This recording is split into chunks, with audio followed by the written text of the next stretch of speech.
England cricket board జూన్లో జరగబోయే T20 world cup కోసం జట్టును ప్రకటించింది. జోస్ బట్లర్ సారథిగా మొత్తం 15 మందితో టీంను ఎంపిక చేసింది.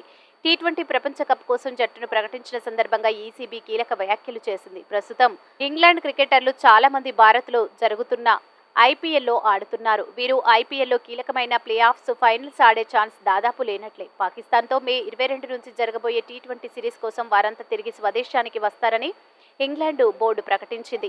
ఐపీఎల్ ప్లే ఆఫ్స్ మే 21 నుంచి జరగనున్నాయి. దీంతో ఇంగ్లాండ్ ఆటగాళ్లు ఉన్న పలు ఫ్రాంచైజీలు భయం పట్టుకుంది.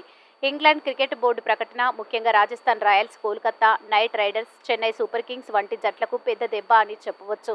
ఇంగ్లాండ్ టీ20 కెప్టెన్ జోస్ బట్లర్ రాజస్థాన్ రాయల్స్లో ఓపెనర్గా కీలకమైన ఆటగాడు. రాజస్థాన్ దాదాపుగా ఇప్పటికే ప్లే ఆఫ్స్ చేరినట్లే. దీంతో ప్లే ఆఫ్స్లో రాజస్థాన్ జట్టు బట్లర్ సేవలు కోల్పోనుంది. కోల్కతా నైట్ రైడర్స్కు opener, cricket keeper Philip Salt కీలకమైన ఆటగాడు.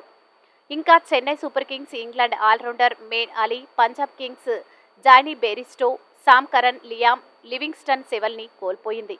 రాయల్ ఛాలెంజర్స్ బెంగళూరుకు విల్ జాక్స్ రీస్తో ప్లే దూరం కానున్నారు.